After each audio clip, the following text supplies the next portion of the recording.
Leave your worries behind and join us for a special behind-the-scenes story of the making of Walt Disney's merry masterpiece, Fun and Fancy Free. Now, what kind of a title is that? Fun and Fancy Free.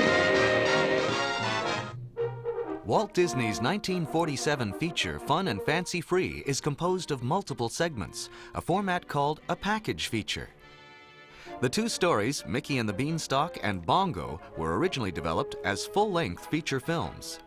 Here's the behind-the-scenes story of how they were paired up to create a Fun and Fancy-Free feature. Walt had been building and building and building on his success.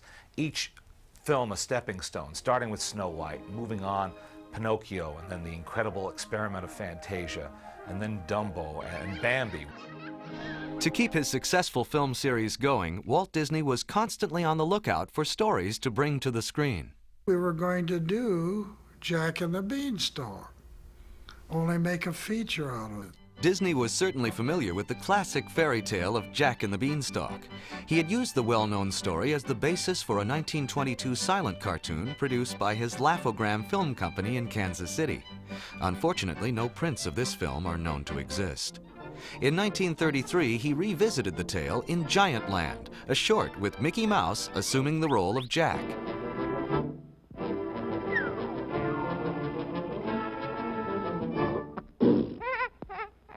Hi, big boy. In 1938, Walt pitted Mickey against a giant again, this time as the brave little tailor. Everything he did in the past, he would bring up forward to the present to perfect, which he did in the case of the Jack and the Beanstalk. With his experience as an adversary to giants, Mickey was a natural for the lead in this giant new feature-length film. His co-stars would be Donald Duck and Goofy. It gave a feature film appearance to Mickey and Donald and Goofy. Now, these were worldwide stars, you know, great cartoon stars known everywhere, but they were known for their short subjects. Mickey had finally broken into feature films in Fantasia, but it was never really considered that they would carry a feature film until this one came along. Development of Mickey and the Beanstalk as a full-length feature began on May 2, 1940. During that year, Walt Disney and several of his key storymen developed many of the ideas that would be contained in the finished film. The growth of the beanstalk while Mickey, Donald, and Goofy are asleep. The gags at the giant's dinner table. And the role of the singing harp. At this same meeting, the suggestion was also made to use Foulfellow and Gideon from Pinocchio as the phonies who swindle Mickey out of his cow. A wooden boy. Since they don't appear in the final version, just who does Mickey trade his cow to in exchange for magic beans? What do you mean, beans? Here is the answer, in a never-before-seen sequence developed in 1940, but dropped when the story was tightened for Fun and Fancy Free. Come forward, please. Your Majesty. What errand brings you here? Well, Your Honor, Your Majesty, it's about this cow. For me? Oh, thank you, sir. How very generous of you. Well, Oh, but my good man, I couldn't think of taking your cow. Such generosity must not go unrewarded. Let me see. Oh, yes, here, a family heirloom, one of the last. But really, what's in it? Beans. Beans? Yes, magic beans. It has a beautiful legend. Let me read the legend to you.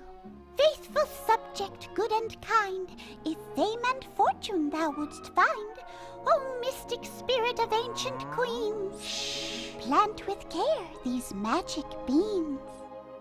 Archival evidence of the early development of the feature version of Mickey and the Beanstalk ends in the summer of 1941. At the same time, work on Bongo was begun. The story was written in 1930 for Cosmopolitan magazine by novelist Sinclair Lewis.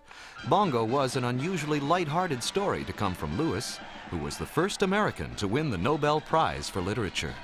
What happened was that Walt suggested Bongo, and we read it, and we felt that wasn't quite suitable to us. and we wrote a little note refusing to make it and work on it. And of course, to our everlasting disgrace, it turned out to be a very cute picture. Since Bongo was a circus bear, there were early story notes suggesting that Bongo might even be a follow-up to Dumbo, using the same circus settings and some of the supporting cast, including the gossipy elephants. Aren't they funny? Early story sketches show a character design for Bongo that differs radically from the final one. The female bear who catches Bongo's eye went through similar revisions, as well as a couple of name changes, from Susie to Silver Ear to her final name, Lulubelle. Bongo's nemesis, Lumpjaw, was always a big hulking brute, but in some early designs he wore street clothes. In these early sketches, a few extra characters were present. Bongo had a chimpanzee for a valet, first named Beverly, then Chimpy. In addition, Bongo and Chimpy had a series of comic encounters with a pair of mischievous country cousin bear cubs. A partially completed script of Bongo was delivered on Monday, December 8, 1941, the day after the attack on Pearl Harbor. Just as Bongo and Mickey and the Beanstalk were at the height of their development, the world changed. And then along came World War II, which did several things. First, it cut off the European market, which was a big source of income for the studio. Secondly, it took a lot of the artists and drafted them, so they lost a lot of their talent. And then finally, the Disney studio was virtually commandeered during the war to produce war-related films, training films, morale-boosting films, all sorts of films that related in one way or another to the war effort. He had to rebuild his studio from scratch, you might say, after World War II, and it was a tough thing to do. Financially, it was tough. It was tough to get back to where he had been critically, where people were looking to him for new innovations. Walt looked back to Fantasia and the idea of combining unrelated music and story segments into a feature-length film. We had all of these shorts, some of them beautifully done, and so Walt started packaging them together and making them feature length. In 1946, Make Mine Music was released. It consisted of several animated segments featuring popular music of that era, provided by Nelson Eddy, Dinah Shore, Benny Goodman, and the Andrews Sisters. Here comes a cartoon movie from Walt Disney. A lot of people have been waiting for that a long, long time. With the end of the war, Walt revived Mickey and the Beanstalk for his first and most famous star, and decided to pair it with Bongo. The introduction of the lovable little circus bear would make Mickey's return to the silver screen an even more sensational event.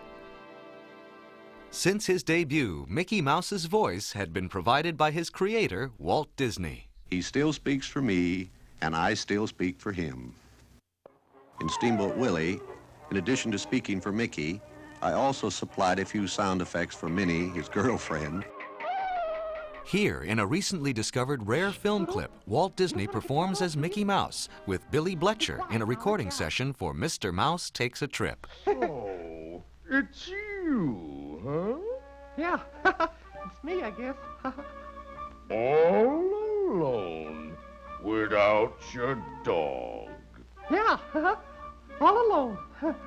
You know, I used to have a little cat once, and when it was left all alone, it'd cry, meow. Walt had recorded Mickey's voice for Mickey and the Beanstalk in the spring and summer of 1941. This film would be the last time that Walt would regularly provide Mickey's voice. Jiminy Cricket, the popular supporting character from Pinocchio, was recruited to set the lighthearted tone for fun and fancy-free.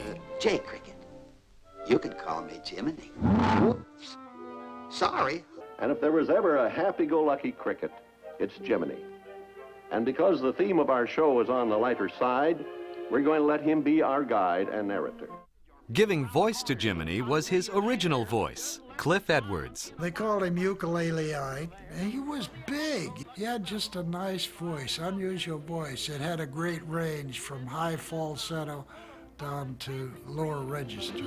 I'm a happy-go-lucky fellow, full of fun and fancy free, and you can make the whole world seem mellow. You take it in your stride like me. Don't cross a bridge or peep around the corner until you're there. Just learn to smile, and in a while you'll find trouble is a bubble of air. Get a happy-go-lucky feeling, keep it and I guarantee that you find you'll wind up living in the sun, full of fun and fancy-free. This sprightly song, I'm a Happy-Go-Lucky Fellow, which opens Fun and Fancy-Free, had actually been written for, but dropped from, Pinocchio nearly a decade earlier. I have to say a word about Billy Gilbert, who does the voice of Willie the Giant. I can change myself into the darndest things. A delightful guy whose shtick was a comic sneeze. Because he was so well known for this sneezing routine, when they auditioned voices for Snow White and the Seven Dwarfs, he was the obvious choice to do the voice of Sneezy.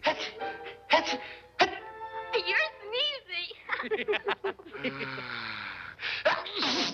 When they recorded the voice of Willie for Mickey and the Beanstalk, they thought of him again. What follows, presented publicly for the first time, is Billy Gilbert's original test recording for the role of Willie the Giant. That's it. But look, I want to be an Easter bunny with pink ears, pink eyes, and pink feet, and a pink, I want to be pink. You sure you don't want a pink bunny? A human host was chosen to tell the story of Mickey and the Beanstalk, ventriloquist Edgar Bergen. Edgar Bergen? Never heard of him. Edgar Bergen, who is best known today for being Candace Bergen's father, was at that time a hugely popular star of radio, who had also been in a number of movies. And he achieved the incredible feat of becoming a star on radio as a ventriloquist. And Charlie and Mortimer seemed as real as any characters that anyone else could have brought to life. You just wanted someone to sing him to sleep. Well, why didn't he turn on the radio? Well, they didn't have radios in those days. Yeah, that's why they called it Happy Valley. Bergen and Walt Disney were longtime friends. Walt had even featured Bergen's Charlie McCarthy in several short cartoons. What a beautiful sunrise. Or is that your nose? In 1950, Bergen would also be a guest on Disney's very first television program. Mr. Bergen, is there anything you would like to see in the Magic Mirror? Co-starring in the live-action segments was child actor Luana Patton. Walt was also starting to build a kind of a repertory company as he moved into live action. And the first young stars he had were Bobby Driscoll and Luana Patton, who he had found for Song of the South. Telling the story of Bongo was Dinah Shore. Oh, a musical story sung by Dinah Shore. Well, what are we waiting for? Dinah Shore was a very popular singer at the time, had hit records, and also was featured on her own weekly radio show, soon to be a television show. So having her name as the singer-narrator of Bongo was a real asset to the film. This is still the place for a fella like me. Just lazy and loafing and fancy-free. Fun and Fancy-Free premiered on September 27, 1947. Package films like Fun and Fancy-Free kept the Disney magic alive in the eyes of movie audiences. And with these films, the Disney studio built up its creative strength to produce a whole new series of feature animation successes. For war-weary audiences, Fun and Fancy-Free was a refreshing tonic, a tuneful and carefree jaunt with friendly and familiar characters, under the guiding hand of favorite storyteller Walt Disney. The same holds true today. It's just an entertaining film that's really well done. That you find you wind up living in the sun, full of fun and fancy free. Bye now.